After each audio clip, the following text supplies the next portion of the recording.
People think I'm crazy when I say I like to go running or jogging or exercise with no music. PLG companies grudgingly build pro services teams. The key there is time to value and utilization of your product to get to that next deal, that next expansion. They democratize enterprise software for the masses. I thought that was super important. This is the Launch Station, the only place you need to look for all things onboarding, implementation, and customer success. Tune in for insights from industry experts every week.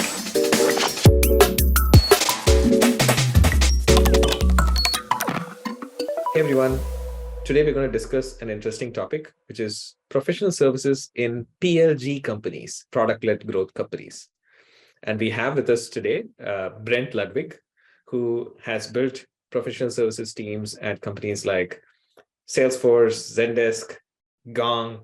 Definitely Gong is one of those you would think of, and even Zendesk as poster children of the whole PLG motion, right? A little bit about Brent before we jump in. He has a computer science degree. He started his career as an engineer at Motorola, and his early days in SaaS were right now at Oracle and Salesforce. And really he's been a PS leader over the last decade or so at companies like Salesforce, Zendesk, and his last stint was with Gong, as I said. So, he has honed his PS leadership at PLG companies over the last 10 years. Welcome to the show, Brent. Would love to hear a little bit more from you about your career. Thanks, Sri. Thank you for the introduction. It's fun to be here. It's really exciting. I think, my career, boy, you blink and it's 25 years, right? So early days, like you said, I graduated from computer science back at Montana State University. Had no idea I was going to end up where I am now, right? Went to Chicago, like you said, was a developer at Motorola and got into project management and contact centers really early. And again, honed over the last 10 years, I'm very humbled for the opportunity to be able to hone my professional services background at Zendesk, Salesforce, and most recently Gong. So understanding PLG has been core to my experience in my last couple companies, and would love just to share anything I have with the audience here today. It's great. Awesome. Before we break into questions, tell us a little bit about your personal interests and hobbies, maybe. Oh gosh, no. Look, we live our lives on computers. Like nothing is real here, right? We make software. This is all imaginary in our lives. But most importantly, I love to get away from my computer. I love to go outside. I love to spend time with my family. And people think I'm crazy when I say I like to go running or jogging or exercise with no music. It's bananas, right? But it allows my mind to compile all the thoughts and then actually provide those back out to better coaching opportunities for my kids, for my team, and also give me a little bit of ability to center myself. And I think that's super important, is just get away from technology for as long as you can and then get back into it. I had the opportunity most recently at this fall to have a career break. So I left Gong and I'm going to be starting my new job here in a couple of weeks. I haven't really shared where I'm going yet, but it's super exciting that I was able to spend this fall with my kids, my dad, who is getting older and I've had to downsize him. It's just time, with this daily hustle of tech startup growth that you and I, Sri, live every day. I gave myself 3 months back of my life that I'd never had. So it's been great, and I'll get back into the hustle, hopefully by the first of the year. So yeah. Awesome. I actually was reading a post yesterday by someone on LinkedIn about how for them, when you turn off the lights or you're in candlelight, the thought process is very different. It's not about the meetings and what's coming next and so on, versus when you're in your regular settings, you're always busy with your phone and calendar and emails you need to respond to, and that's what's running in your mind. Oh, for So sure. Even when you block out an hour or two for critical thinking or your time on your calendar, it you know the real ideas come to you when you're out and about, like taking a walk, taking a run, those type of things. You solve problems when you don't even expect to solve challenges or problems. So it's super fun. Anyway, those are things I learned along the way. I always used to listen to music and keep my listening to podcasts and blogs. You know what? Just getting away in the silence is awesome. So anyway, that's me. That's kind of how I've evolved. After about several of these companies and kind of what's important to me. we'll jump into the topic for the day, which is very Ooh. interesting because I think a lot of people, when they start off building their companies, they're thinking PLG now. It's become like a very key term for every company. How do we grow in a product-led manner? How do we get people to start using the product on their own and so on? And yet, professional services make sense for PLG companies as well, as we've figured, right? So when does this happen? Like, when does this change happen in someone's mind that, hey, we do need professional services for our company though we are PLG? Yeah.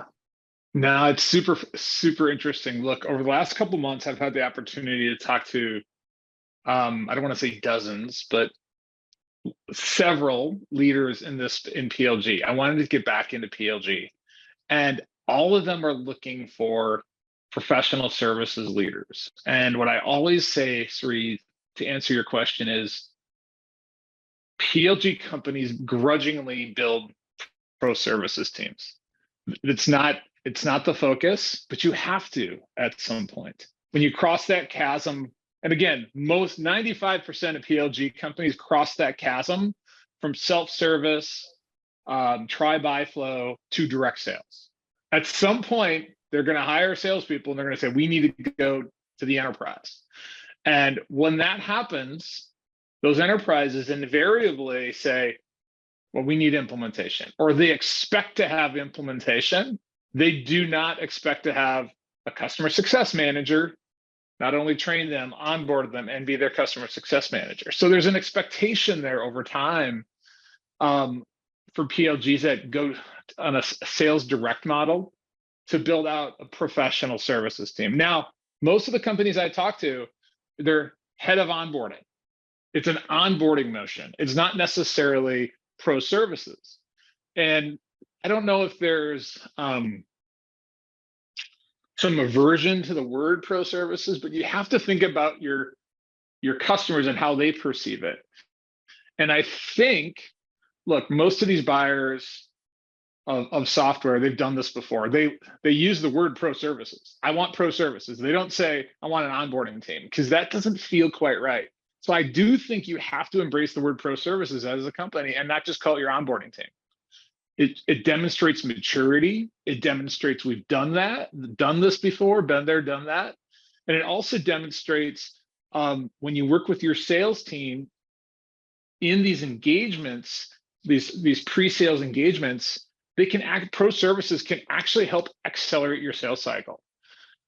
So it's super interesting when you start digging into these companies that start wanting to talk about onboarding and pro services and crossing that chasm. Got it. I think for the benefit of people listening, and especially if it's like CS teams in early stage or implementation onboarding teams in early stage companies, where they believe they are very PLG, what does an enterprise pro services package look like for, let's say, I mean, if you take the example of a Gong, in my head, I just, installed it across the account on Zoom and turned on a couple of notifications. So as an SMB customer, I did it on my own. But, what sort of expectations does a enterprise customer have? I think you have to build a very succinct customer journey that is the same across all your customer segments. And there are different levels of depth for that customer journey for SMBs, mid-markets, and enterprises.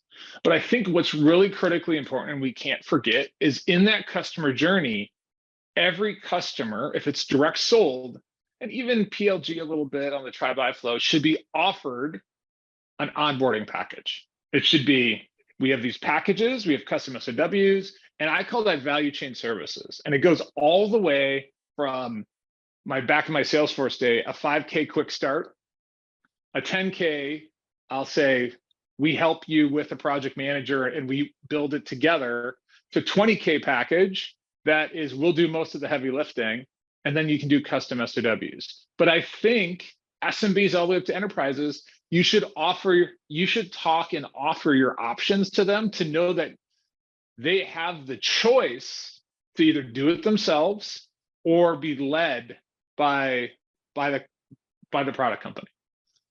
So that's super important. And I get it, like Gong and Zendesk and Salesforce early days, you could just turn it on yourselves, and that's fine.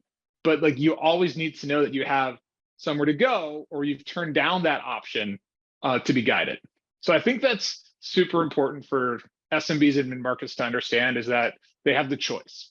Perfect. That makes a lot of sense to me. And in terms of how to think about it, having the same motion but different degree of what the customer does, what you do, and I can now see why an enterprise would just say, hey, I know I have people, but I would rather see this happen quickly and someone come in and do it for me, right? Right. And Sri, this isn't only your professional services pitch. In a sales cycle, I always like to say this is your success pitch. This is your success offering, right? Because it covers not only pro services, it covers customer support, what kind of training needs do you need to have, and then what level of customer success engagement do you get as a different customer. And really, I mean, sales segments, I think one mistake that pro services teams make is you align by segment. It's like you have the enterprise implementation team and then the SMB implementation team. But reality is it should be structured based on your packages and your structure of what you're delivering. And I also think when you're positioning your customer journey or your success packages to prospects, it really also has to be based on, let's say, deal size or ARR or something like that, and not based on, oh, I'm working with the strategic sales team or the SMB sales team. I think it's based on the deal complexity and the deal size of what the customer or the prospect is buying. That delineates the journey or your approach and how you're positioning your success offerings. So I think that's really, that can't be underscored enough, is that's really, really important. Have you ever seen or heard leaders say, or founders say, hey, adding this layer is going to make us look more complex than we are, and it may turn off people from, they come to us because they think of us as simple and easy to set up. Has that ever been part of it? Well, and for sure, right? And I think it's all about your messaging. I think it's really about, hey, as a PLG company, thousands of customers have self-implemented, and they're all very successful through our community, our online knowledge base, our in-product onboarding guides, and customers are wildly successful. But you as a prospect, you might have different needs. You might not have the resources or the time. So we have options to provide you. And I think that is the important thing, is these prospects understand that as from a PLG, from a market leader in whatever product segment you are the expert, and you're making recommendations for them to be successful. I think that's the most important thing. And yes, sales leaders are always going to say, oh, well, why do we need to position success if we've had thousands of customers self-implement? The key there is time to value and utilization of your product to get to that next deal, that next expansion with a bigger, faster deployment, right? So I think that's so important to understand, is you have to convert your sales team to realize that bringing in your success team into your sales cycle will accelerate that first deal because they'll start talking timelines. When do you want to go live? Who else do we need to talk to? We get a project manager from your team? That'll accelerate your first deal to close. It'll, number two, add credibility. And then if you sell professional services or success, you're going to get that next expansion, which is going to be larger and it's going to be sooner. So anyway, that's 4 points. I meant 3, but I get talking. So I don't know if you have any numbers that you can share, but I'm curious what sort of impact you've seen in companies that, once they bring in like a pro serve team, what metrics does it change for them? Expansion is one thing you talked about, but or maybe faster expansion is something you talked about. Yeah, I think early days at Zendesk, we called it the pro services affinity model, right? So I think it was something, if you have professional services implement your customer, they will expand twice as fast with 4 times as large of a deal that they would have not had professional services. So it accelerates those RPMs on your tachometer, right? So from your NDR perspective, maybe they would have expanded already. Maybe they would have also bought, they would have expanded in 60 days and, bought 10 more seats. But with pro services, they'll expand in 30 days and buy 20 seats. So it accelerates your ARR and accelerates that snowball for your I'll say your revenue engine, right? So that internally, when you do sales enablement, those are super important metrics that you can share with your sales team of why do you need to position success. Awesome. That's great. What other impact do you think having a PS team has for these companies? There are some interesting things to think about. I mean, number one, what is the pro services mission, right? At a product company. And really, I mean, I'm not here to I didn't make a lot of this up. I do some reading online. I follow a lot of interesting blogs around professional services. But look, the mission of professional services at any product company is to maximize ARR while not losing money. That's it.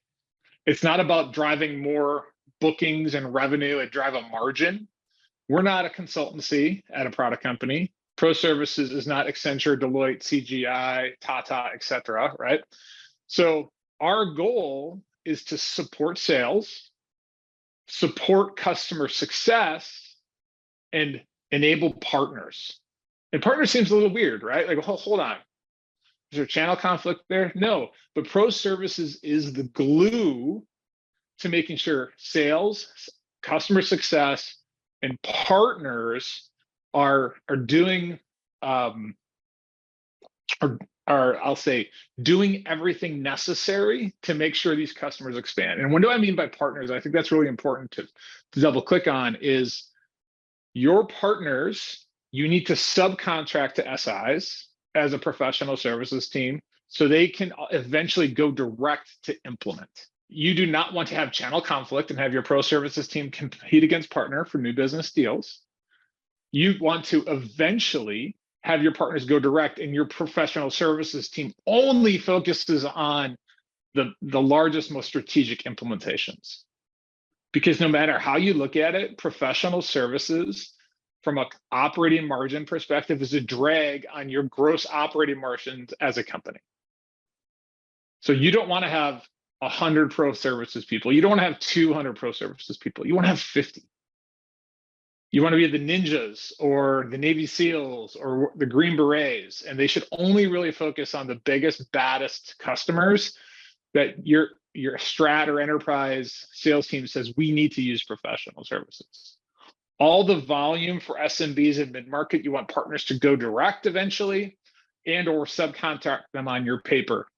So it's super important to enable partners and make sure partners in the ecosystem are respected. So I'm a huge fan of partners. Super. Yeah. It's interesting to learn how this complements all the other things that need to come together for the success of the company. Okay. You've been talking to a bunch of PLG companies. So I'm just curious if you think they need to go enterprise at all. look, as you grow as a company, you go as a startup, it seems like a lot less effort instead of 1,000 little companies to go close that one big deal. I think, I mean, that when you look at the effort to do that, again, PLG is try, buy, flow, and tech touch or a digital customer journey. There's still a lot of thrashing in that space. There's a lot of customer support tickets. There's a lot of customer success. There are salespeople in that in mid-market and SMB. It's hard to say that.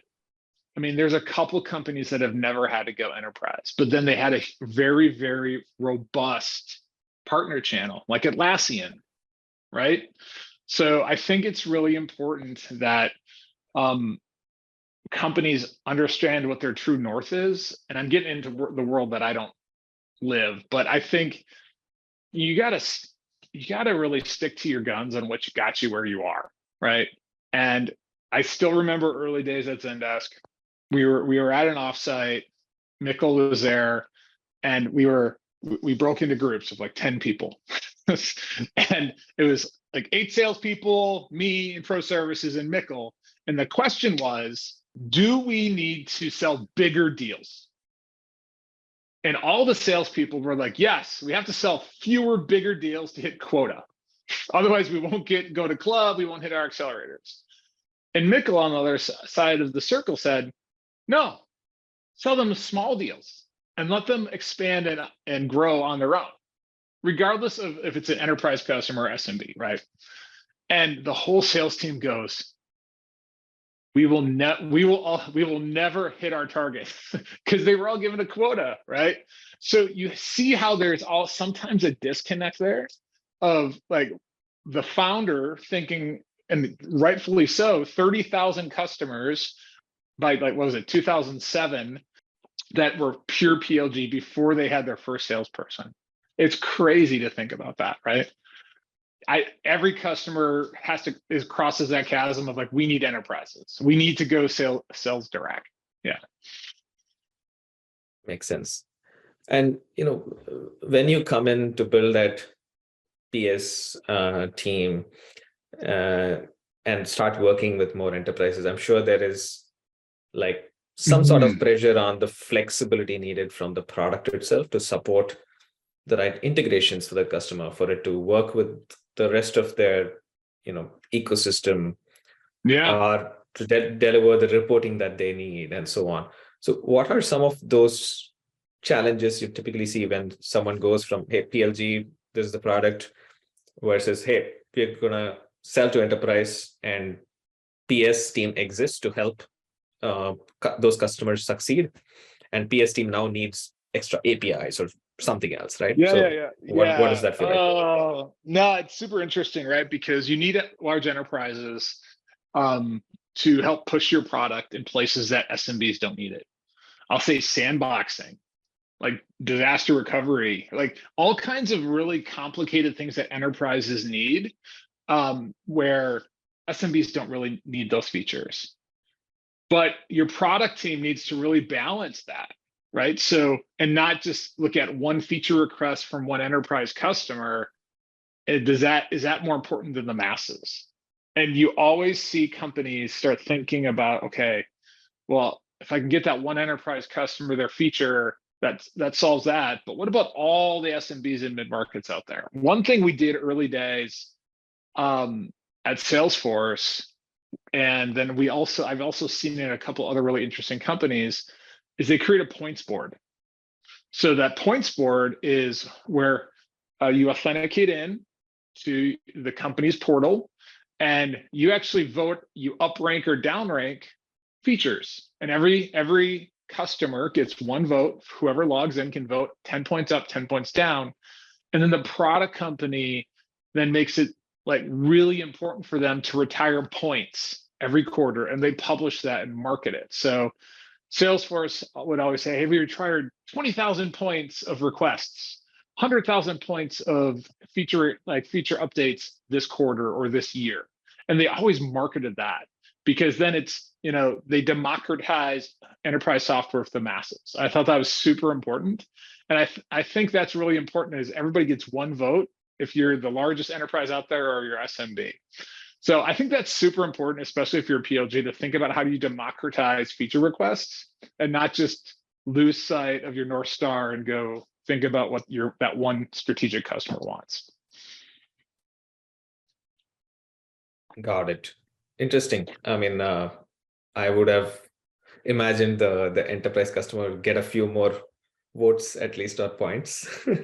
Well, they do, But but yeah. so you think about the internal friction between the success organization and your product team. Like, because they hear all, like, the squeaky wheel gets the grease. So these large enterprises are like, hey, customer success manager, we need this, we need this. And the customer success team goes to product and says, oh, this 1 million ARR customer says they need this feature. Well, it shifts, like, your product team doesn't know which way to look because every week it's a different feature request. So how do they prioritize that? It's so hard and it's distracting. Makes a lot of sense. So going back to the earlier part of the conversation we had where, you mentioned when you start going that direct sales motion, the teams realize that, hey, they need PS to deliver on, what an enterprise customer needs. Did you ever have to make the case for ProServe with the founder or exec team? Or do they usually, bring you in after they've figured it out? And usually who realizes the need for it? Is it like sales? Is it customer success? Well, typically what'll happen is a salesperson will say, hey, we need something. Your executive team has said, like, through experience, is, hey, we should have professional services. But really what happens is your customer success team will have been performing activities that make them extremely inefficient. Or your customer support team is doing unnatural acts and being that onboarding team as well. So it'll become really clear. And this is what happened at Gong, of why they decided we needed a pro services team, was they had customer support and customer success doing things, and they're like, we need to specialize. And there's the gap in the middle was the pro services team or an onboarding team. And because that would then be able to set expectations with customers, that it's not the customer success person whose job is to retain, expand, and grow and renew your customers, and your support team is to support your customers through product issues. So there's naturally a gap there that typically leaders or sales or account teams see, that eventually you'll need to specialize into that space. Got it. How do CFOs react to this? Do they believe, hey, my revenues are going to get a little more confusing? How much should be like pro services revenue as a percentage of the overall SaaS, company's revenue? So of course, the headcount, there's a cost to that, right? And it's not about the non-recurring revenue, which is typically pro services, but it's about maximizing ARR. So what's important to understand is CFOs grudgingly agree that they need professional services. It's kind of the you don't want to have it at a product company, but you kind of have to. They understand it. So what you need to do then is agree between your CRO and your CFO of what the correct margins are and the investment are for your professional services team. And ideally, that's to break even. And so you need to think about, for your new business logos, what's your attach rate of how many units of professional services would be sold on your new logos? Would it be, again, value chain services, small, medium, or large packages or customs? And then you multiply that out for how many hours. But importantly, your CRO then has to sign up for a number of what that pro services could be, right? It might be significantly lower. Maybe it's break even, maybe it's negative 20% margins. But it's not the pro services or the chief customer officer negotiating that. It's between your CFO and your CRO of how valuable your onboarding team can be and what's the investment for the business to maximize ARR. If your pro services leader is negotiating that with your CRO and the CFO and who does discounting, it's probably they're probably not doing very well because they're in the crosshairs of both those teams. Super. That's been super valuable, Brent. It's hard. No, it happens at every company. Cool. We are going to move into next interesting segment of a few rapid fire questions. Oh, so, no. Yeah, Okay. Here we go. What's the habit you picked up in 2022 that you will continue in 2023? Yeah. So I don't want to call this a habit, but taking a career break. It was the best thing I could do for my family, like I said, and myself. Look, I ended up taking really long walks. I'm the dad, so we got a COVID dog, like a lot of families did. But I was the dad that didn't want a dog because I knew that I would end up taking the dog for walks. I'd have to feed the dog. I'd have to like play with the dog. And guess what? I love it now. So it's really important to me. I was the dad that there's websites out there that dads that hate dogs that now love dogs. So taking a long, quiet walk with my dog is great. So it's a habit that I like. Awesome. What's like a book that you read that you would recommend? So I try to stay away from business books in these conversations. So number one, I have a high school son. So there's a book called The Teenage Brain by Daniel Siegel, which is super, super interesting. Look, we all remember high school was really awkward years, right? But my son, he's a man, but he's got a ninth grade year old developed brain, right? So a 14-year-old brain. And like, what are the things changing in his brain? It's a super interesting book.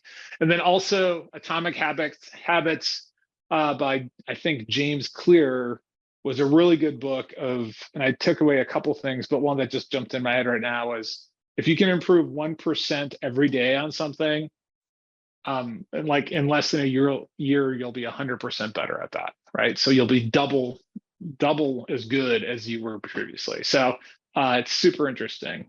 So those two books. One last quick question. What does customer-centric mean to you? Well, that's a good question. Okay, so a lot of companies say we're going to put customers first. Customers are the most important thing that we do. You know, customers pay our bills, et cetera, et cetera.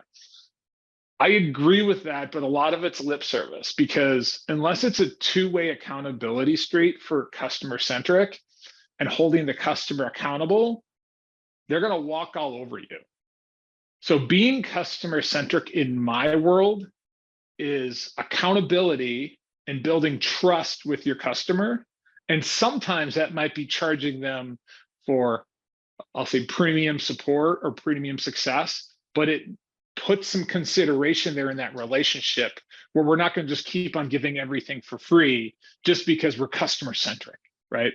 I think it's super important. That's a two-way street. Super. Sounds great. We also have a question we want to take from our community pre-flight. And that is, okay. What are some key learnings from your previous journeys that you think will serve you well on your next one? You know, always, like, you can never invest too much on hiring experienced individuals. I think that's really important. Is you might say, for double the cost, I can hire an experienced person versus an inexperienced person. That pays for itself, especially if you're early days and it's your first hire as a project manager, it's your first hire as a developer. That is worth its weight in gold and the challenges that would come from an inexperienced person. And number two, you have to always be interviewing and networking, even if you don't have open headcount, because when you do, you want to make sure that you can hire fast and hire correctly. Like, you have to have people in your back pocket. Nice. Yeah, I agree on that one. Definitely should be doing a lot more myself. Always. On. Yeah, right. Always be closing even on or always be selling even on the hiring front, interviewing people. Yeah, makes sense. Yeah. Super. We've come down to the last question of our episode. Fairly simple. What would your advice be to a new PS leader? Yeah. So a new PS leader going into any company, I think, look, I was asked this question a lot is what's your playbook? What's your playbook? Like, I don't have a playbook. I have a toolbox. And based on the blueprints or I'll say I'm a carpenter, what am I building? I'll pull out the right tools and the right screws and like rulers and all those things to build whatever I'm building. So there is no playbook. It is a toolbox that you need to change your approach depending on the company you're at. I think you have to match your strategy with your situation that you're going into. And your situations can be a lot of different things at any company bringing in a new PS leader. It could be a startup. It could be a turnaround. Like, hey, maybe the pro services team is underperforming.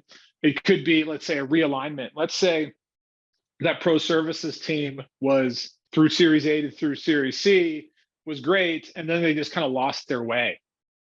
Right? What's got them to Series C is not going to get them to go IPO. So you really have to match your strategy to the situation, and then you really need to look at the portfolio of what your predecessor or like what the company's already done. Like there's a lot of talent there, so you really have to go in there and have key conversations and just listen, right? So all that stuff is super important, but at the end of the day, you just have to understand the situation and build, like I'll say, a 30, 60, 90-day plan. Perfect. Cool. I think that was a very interesting input as well. Playbook versus toolbox. Nice way to think about it.